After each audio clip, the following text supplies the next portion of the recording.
नमस्कार विद्यार्थी मित्रांनो, स्वागत आहे आपल्या बीएमएस मराठी ॲपवर। तर या व्हिडिओमध्ये आपण त्रिफळा रसायन बघत आहे, जे की आपण कशाचं आमलकीचं आपण तिसरं फॉर्म्युलेशन बघत आहे।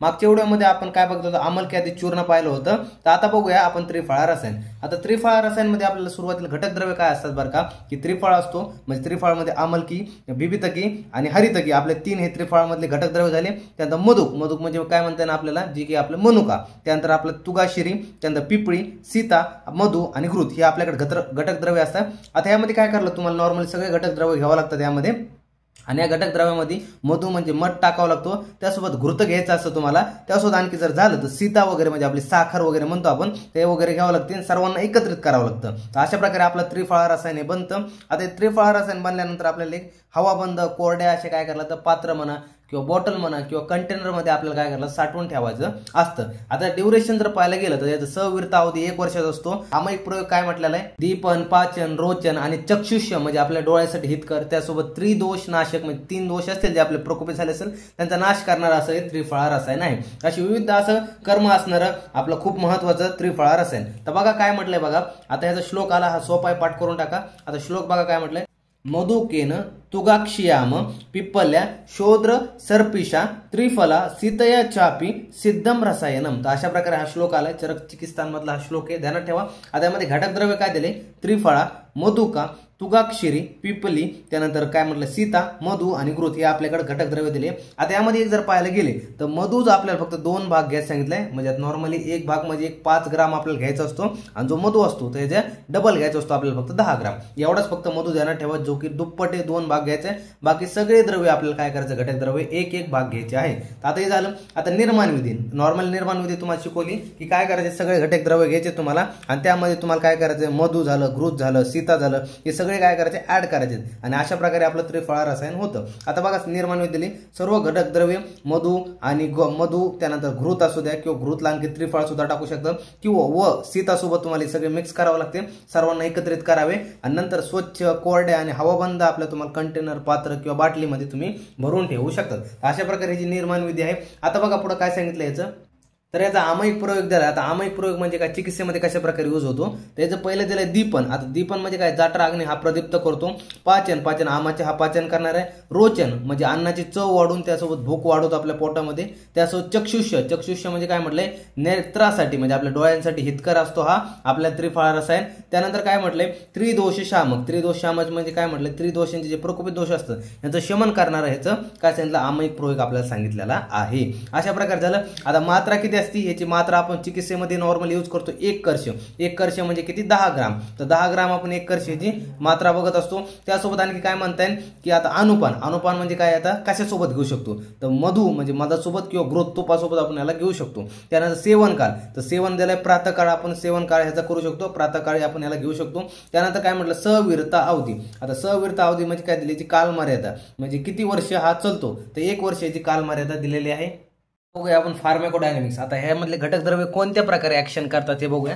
सुरुवातीला दिलंय अँटी इन्फ्लामेटरी इफेक्ट। आता अँटी इन्फ्लामेटरी म्हणजे काय म्हणणं, बॉडीची सूज वगैरे कमी करणं, तर हे इफेक्ट दाखवतात। तर कोणकोणते, त्रिफळा, त्यानंतर मधुका आणि आपले तुगाक्षिरी जे आहेत हे काय करतात, अँटी इन्फ्लामेटरी इफेक्ट दाखवतात। यामध्ये काय म्हटलंय, this herb inhibit the production of inflammatory mediator, त्यानंतर काय म्हटलंय, प्रोस्टाग्लॅंडिन आणि सायटोकायनिन, जे आपले इनहिबिटर म्हणजे काय म्हटलं, नॉर्मली जे काय करतात, जे इन्फ्लामेटरी जे आपले मेडिएटर असतात, जसे की प्रोस्टाग्लॅंडिन, सायटोकायनिन बॉडीमध्ये काय करतात, इन्फ्लामेशन तयार करतात, तर त्यांना इनहिबिट करण्याचं काम हे हर्ब्स करतात। म्हणजे नॉर्मली आपले जे काही घटक द्रव्य आहेत हे काय करतात, त्यांना इनहिबिट करण्याचं काम करतात। त्यामुळे काय होतं, रिड्युसिंग इन्फ्लामेशन आणि पेन, बॉडीमध्ये इन्फ्लामेशन कमी होतं, आणि त्यासोबत जे पेन वगैरे असेल ते सुद्धा कमी होऊन जातं। नंतर बघा दुसरं दिलंय इम्युनोमॉड्युलेटरी इफेक्ट दाखवलाय। म्हणजे इम्युनोमॉड्युलेटरी इफेक्ट म्हणजे काय होणं, नॉर्मली बॉडीमध्ये इम्युनिटी वाढवणं। तर त्रिफळा आणि जो मधुका आहे म्हणजे आपला काय म्हणतात, मनुका, हे काय जे आहेत ना, ते enhances immunity through its active ingredient. तर हे जे ऍक्टिव्ह इन्ग्रेडियंट असतात तर आपल्या बॉडीची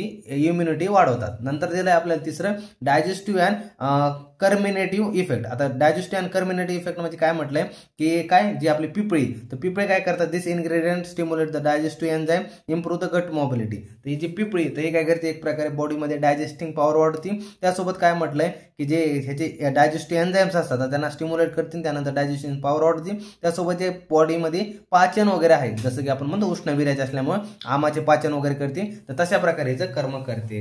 आता बघूया पुढे काय म्हटलंय, फार्माकोकायनेटिक्स बघूया. आता फार्माकोकायनेटिक्स मध्ये काय म्हटलंय, तर फार्माकोकायनेटिक्स आपल्याला 4 स्टेजने लावा लागतो, ऍब्झॉर्प्शन, डिस्ट्रीब्युशन, मेटाबॉलिझम आणि एक्सक्रेशन. या 4 स्टेजने लावा लागतो. सुरुवातीला ऍब्झॉर्प्शन. आता ऍब्झॉर्प्शन म्हणजे काय, आपण सुरुवातीला कशी ओरली घेतो. आता तर काय म्हटलंय बघा, the active constituent in the Triphala rasayana are absorb efficiently in the gastrointestinal tract. ते आपण नॉर्मली त्रिफळा रसायन म्हणजे आपल्या मुखाद्वारे घेतो, त्यामुळे आपल्या बॉडीमध्ये जातं कुठं, गॅस्ट्रोइंटेस्टायनल ट्रॅक्टमध्ये. तर तिथं काय होतं, ते ऍब्झॉर्ब केले जाते. आता काय होतं, पिपळी जी आहे ना आपली, तर पिपळी enhances the bioavailability of the other herbs. तर ही पिपळी काय करते, जे दुसरे इन्ग्रेडियंट आहे तर त्यांचे जे ऍक्टिव्ह कंपोनंटला ऍब्झॉर्ब करण्याची काय करते बॉडीमध्ये कॅपॅसिटी वाढवते. जिथं 70% ऍब्झॉर्प्शन होणार होतं तिथं 90-95% ऍब्झॉर्प्शन होऊन जातं. तर अशा प्रकारे ही पिपळी इन्हान्स करते बायोअबिलिटी दुसऱ्या हर्बची. नंतर बघा काय म्हटलंय, डिस्ट्रीब्युशन. आता डिस्ट्रीब्युशन म्हणजे काय म्हटलंय, की आता जे ऍब्झॉर्ब झाले आपल्याकडे ऍक्टिव्ह कंपोनंट असणारे, ऍक्टिव्ह कॉन्स्टिट्यूएंट असणारे, ते बॉडीमध्ये कसे प्रसार होतात. तर बघा, after absorption the phytochemicals distribute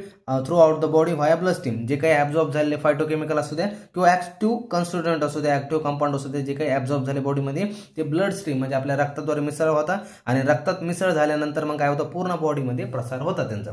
नंतर काय होतं, particularly to the liver, kidney and digestive system जे ट्रॅक्ट असतं ते, तिथं जाऊन ते काय करतात, टार्गेट करतात. मग ते जाऊन आपापलं कर्म दाखवतात. लिव्हर झालं, किडनी झालं आणि डायजेस्टिव्ह ट्रॅक वगैरे झालं, त्याचं आपापलं कर्म दाखवतात. नंतर बघा आता मेटाबॉलिझम. आता मेटाबॉलिझम मध्ये काय म्हटलंय, जे आता जे काही बॉडीमध्ये गेले डिस्ट्रीब्यूट झाल्यात नॉर्मली मेटाबॉलिझम होणार आहे. तर bioactive compounds undergo hepatic metabolism. आता जे काही बायो ऍक्टिव्ह कंपाऊंड आतमध्ये गेले, जे ऍब्झॉर्ब झाले, डिस्ट्रीब्यूट झाले, त्याचे काय होतं, लिव्हरमध्ये काय होतं, मेटाबॉलिझम होतं आणि त्याला आपण हिपॅटिक मेटाबॉलिझम असं म्हणतो. नंतर वेळ they converted into the active metabolites and they may exhibit enhance the bioactivity. आता काय होतं नॉर्मली, की ते काय होतात, ऍक्टिव्ह मेटाबॉलाइट्स मध्ये कन्वर्ट होतात आणि ऍक्टिव्ह मेटाबॉलाइट्स काय करतात, त्याचे नॉर्मली जे त्यांचे इफेक्ट असतात त्याचे इफेक्ट शो करतात. त्यांचे इफेक्ट वगैरे झाले दाखवायचे, त्यानंतर त्यांचं कर्म वगैरे झालं तर नॉर्मली, तर मग त्यानंतर काय होतं, की जे मेटाबॉलाइट्स असतात तेच बॉडीच्या बाहेर काढले जातात. जसं की आपण म्हणतो ना, की एखाद्या रिमोटमध्ये सेल टाकला, सेल जोपर्यंत आहे तोपर्यंत रिमोट चालला आणि सेल ज्या दिवशी संपला तर आपण काय करतो, ते सेल काढून फेकून देतो. त्याचप्रमाणे ते मेटाबॉलाइट्स आपापले काय दाखवतो, इफेक्ट दाखवतात.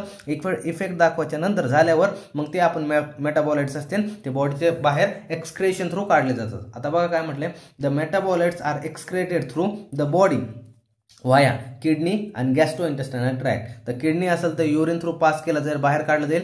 आणि गॅस्ट्रोइंटेस्टायनल ट्रॅक्ट म्हटलं तर फिसेस म्हणजे आपले जे शौच वगैरे, तर त्याच्या थ्रू बॉडीच्या बाहेर काढलं जाईल. तर अशा प्रकारे इथं आपलं फार्माकोकायनेटिक्स सुद्धा तुम्हाला कळली असेल. आणि यावरती कोणताही रिसर्च अपडेट वगैरे दिलेलं नाही आपल्या सिलेबस वगैरे. अशा प्रकारे आपल्याला रसायन वगैरे हे इथं त्रिफळा रसायन झालेलं आहे. तर तुम्हाला इन डिटेल सगळं काही कळलं असेल. नॉर्मल काय नाही, त्रिफळा, मधुका, तुगा, क्षीरी, पिंपळी, सीता, मधु, घृत घ्यायचंय. यांना नॉर्मली काय करायचं, हे सर्व घटक द्रव्य घ्यायचे आणि हे घटक द्रव्यामध्ये काय करायचं, तुम्हाला एकत्रित वगैरे करायचं आणि यांना काय करायचं, हेच अशा प्रकारे आपलं त्रिफळा रसायन तयार होतं. आणि स्वच्छ कोरड्या हवाबंद तुम्हाला कंटेनर म्हणा, पात्र म्हणा, बाटलीमध्ये तुम्ही यांना ठेवायचं आहे. फक्त त्यांना ठेवा की जो आपला मधू आहे म्हणजे मध आहे, तर त्याला 2 भाग घ्यायचे, बाकी सगळे घटक द्रव्य 1-1 भाग घ्यायचे आणि वरील हा दिलेला श्लोक तुम्हाला पाठ करायचा आहे. तर अशा प्रकारे होते आपले यूज मध्ये. तर खूप छान प्रकारे अशा इथं आपण सांगितलेले आहे, तुम्हाला पण कळले असेल. तर भेटूया पुढच्या व्हिडिओमध्ये. तोपर्यंत धन्यवाद.